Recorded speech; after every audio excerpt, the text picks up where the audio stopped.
तो सूत जी महाराज जी से शौनक इत्यादि से पूछते, महाराज जी ये बताओ, इसको किसी ने सुना है, किसी का कल्याण हुआ है? बोले हाँ। बोले किसका? बोले भक्ति ज्ञान वैराग्य का। कब हुआ? तब कथा सुनाते। एक बार श्री नारद जी महाराज उदास घूम रहे थे। कहाँ पे? बद्रिका आश्रम में। आपने खूब कथा सुनी है। और मुझे किसी ने बताया महाराज जी भाईंदर कथाओं की नगरी है, यहाँ एक कथा विश्राम हुई, दूसरी प्रारंभ हो जाती है। तो मैंने कहा वो मुझे बताने की आवश्यकता नहीं है, कल की कलश यात्रा से दिख गया, यहाँ तो सभी कृष्ण कन्हैया के हैं और किसी के नहीं है। एक बार जोर से बोलना पड़ेगा। नारद जी महाराज जा रहे थे, उदास मुखड़ा था। तो बद्रिकाश्रम में, अच्छा संत उदास हो बड़ी बात है, क्योंकि संत तो वही है जिसके मन में, जिसके हृदय में उत्साह है। संत का मतलब पीला चंदन वाला नहीं, संत का मतलब बड़ी टीका वाला नहीं। यही मतलब होता तो बड़े बड़े जेल में पड़े, फिर वो कैसे हुए? संत वो है जिसके जीवन में धैर्य है, संत वो है जो शांत है, संत वो है जो ईमानदार है, संत वो है जो दूसरे का दुख देख करके स्वयं पिघल जाए, संत वो है जो समाज की सेवा करे। संत का चेहरा उदास हो बड़ी बात है, कोई कारण तो होगा, क्योंकि बाबा जी इतनी जल्दी परेशानी, जो सबकी परेशानी दूर करे, वो उदास कैसे हो सकता? तो सनकादिक ऋषियों ने पूछा महाराज जी उदास क्यों हो?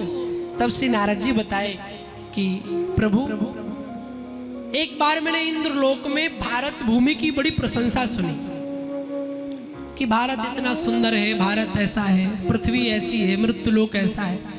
तो मैं मृत्युलोक घूमने निकला, लेकिन जब घूमने निकला तो सुना कुछ और था और देखा कुछ और। क्या देखा? सब श्री नारद जी महाराज मृत्युलोक पर आए तो सबसे पहले क्या देखा? सत्यम नास्ति तपः शौचम दया दानम न विद्यते उदरम भरिणो जीवा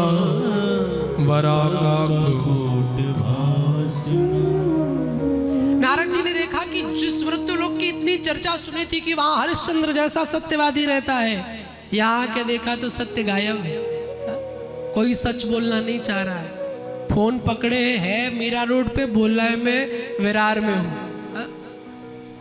तब तो जीवन में बचा ही नहीं, पहाड़ों पे जाके तपस्या कौन करे? सवेरे 4 बजे उठने में दिक्कत होती महाराज।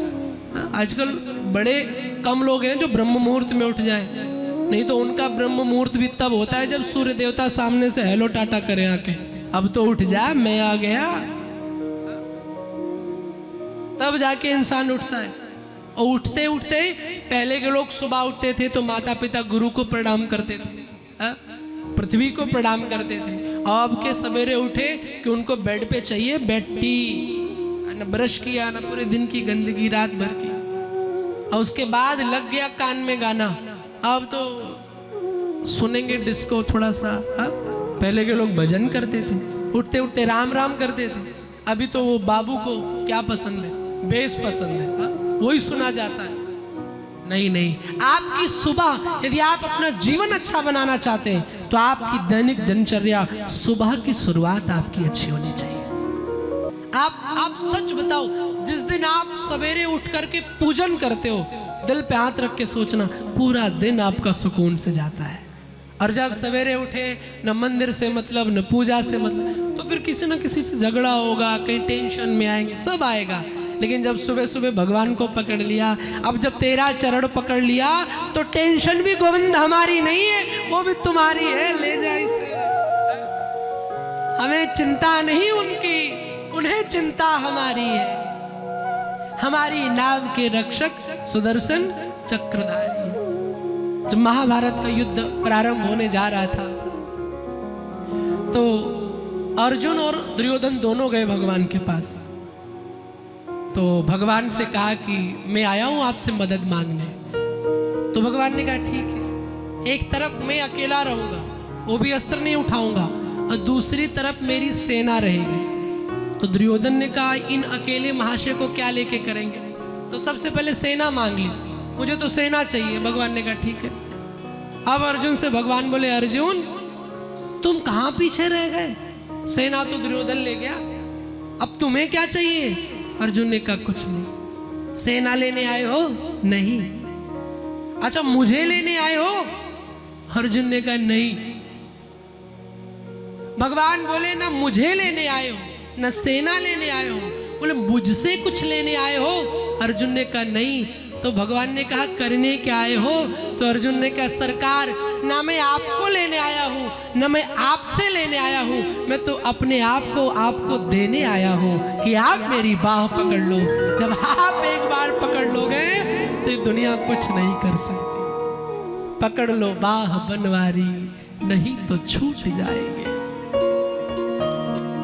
जिस दिन अपने आप को समर्पण गोविंद को कर दिया तो ये टेंशन भी उनकी हो जाएगी। थोड़ा देखो ना, एक बार ट्रस्ट करो। देखो इन बातों को हम सुनते बड़े चाव से, लेकिन जीवन में नहीं अपनाते। एक बार विश्वास करो, सिर्फ एक बार अपना सब कुछ समर्पण करके देखो। भगवान के सहारे नरसी की तरह, मीरा रानी की तरह, सूरदास की तरह, तुलसीदास की तरह जिस दिन आप गोविंद के हो गए, उस दिन कोई दुनिया की चिंता आपको सताएगी नहीं। तो सत्यम नास्ति तपः शौचम। सुबह उठो और सुबह उठ करके कोशिश करो भगवान का एक आध भजन गाओ। लेकिन आजकल तब कहाँ बचा है? दया दानम न विद्यते।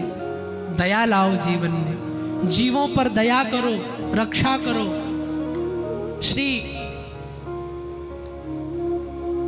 जड़ भरत जी महाराज जब नीचे चलते थे ना, तो देख करके चलते थे कोई चींटी भी पैर में आके दब न जाए। इस संत की पहचान थी।